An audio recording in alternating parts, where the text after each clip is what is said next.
Thank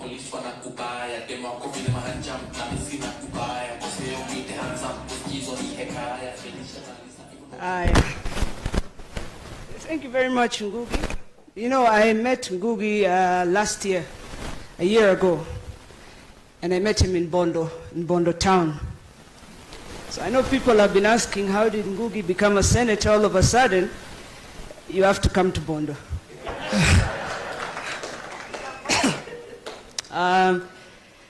Dad, I know you don't like protocols, so today I'll just call you Baba.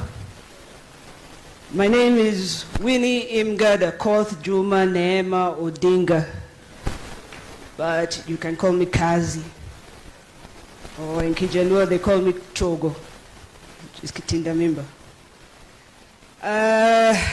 Baba, nimesikia watu wakisema ati hawezi bonga Sheng. That we've been treating in Sheng na Baba hawezi bonga Sheng. But hii ni msee wa Kanairo, hii ni msee wa Nairobi. Yeah? Wale wengine ni wa Kukam. Yeah? Hakukuja hapa na gari ya matanga ama barua ya chief. Yeah? So wale wengine Nairobi kuna wenyewe, wale wengine wanaweza kutuuzia kuku ama something like that, but Nairobi ni yetu. I was asked to speak about my father, to tell a story that can bring out who he is as a person. So when I was thinking about it, I was wondering, what story could I really talk about? And I tried to remember the first memory I have of my father, which I'm going to tell you about today. You know, in our house, we're 2 sets of siblings. And my siblings have their own story, which is a very deep and sad story. So I will not speak about it today because it's not my story to tell. I remember when I was younger, he was always working. He was always working, and he would always come home late, around 11:15, and he would leave by 6 in the morning.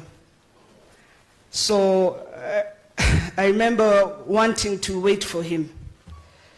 And Mama would have told me to go to bed at 9 o'clock. And those days I used to share a room with my brother and my sister. And our rooms were facing the gate.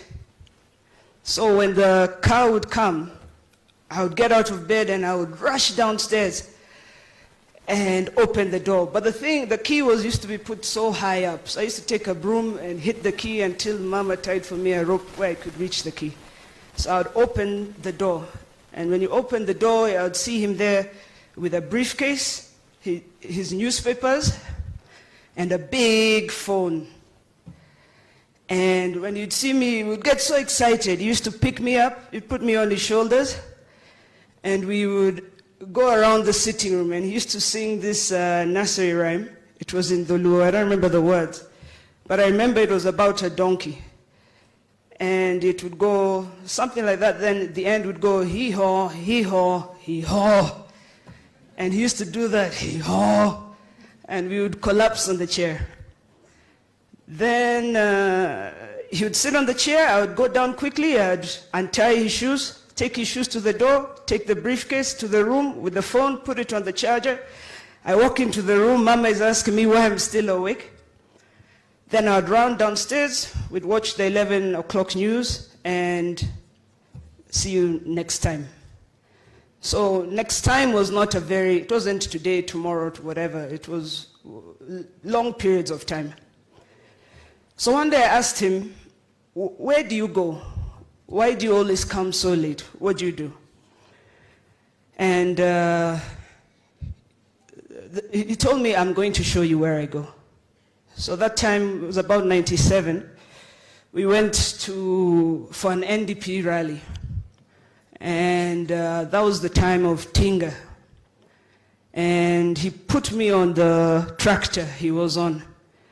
And as the tractor was driving through, people were screaming and, excited, and I got so afraid. And he told me, don't be afraid, these are your people. And I asked him, what do you mean, my people? And he said, no, this is your family. And he said that if you live a good life, then they must live better than you. And if you think, thank you. If you think you deserve the best, then they deserve better. And if you walk around thinking you deserve the world, then you must give them the universe. And that story really has always stuck with me. Because it finally made sense where he was, where he's been going, and it really brought out the issue that he's a fighter. So I hope that tells you what sort of person this is. He's a fighter. If you want something, you have to fight for it. You know, I see young people complaining today about Kenya, but Kenya cannot be better if we do not fight for it. There's nobody who's going to make Kenya better for you. We're the ones to fight for it. So next year in 2022, there's going to be two outcomes. Either something very good will happen, or something terribly bad will happen. And so you have to get up and fight against those forces. In life, when we talk about things, there's nobody who's going to give anything to you, okay? Even if somebody comes to the church and gives you 10 million, that doesn't make you a millionaire, all right? We have to get up and we have to fight for it. There are things we want. We want jobs. Baba tunataka wera. We want jobs, real jobs, sustainable jobs. And that won't come for us sitting in the house. So sometimes naona we say, akifight, and I'm wondering, why doesn't he just stay at home with us? And I realize the fight is part of the fight. You have to join the fight and go with him. So hiyo mambo ya kukaa kwa nyumba ati mse fulani au fulani will fight for you, hizo ni jokes. You have to get up, join the fight. And the first step to the fight is to register to vote. So tell your friend, tell a friend, tell another friend, for heaven's sake, we have to register to vote. I'm proud to have a father like Baba. I see somebody who is still fighting for us after all these years. And by us, I mean you people, the people of Kenya. Because as a family, we've never really owned him. He's always been out with you guys. So you're the real owners of him. You're the ones he spent 8 years in detention for. You're the ones he spent those long nights out for and weeks away from home. And you're the ones who time after time he shakes hands for. And so I would just implore everybody to join the fight. Now, Ngugi, nimesikia you're looking for a second wife. First people are always telling me that. Tell them that I said Winnie Odinga will get married in 2022 on the lawns of State House. So, and you're all invited. So if you want that to happen, go register to vote. Thank you very much.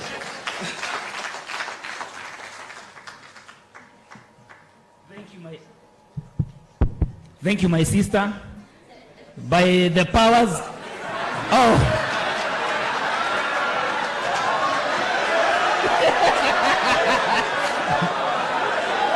I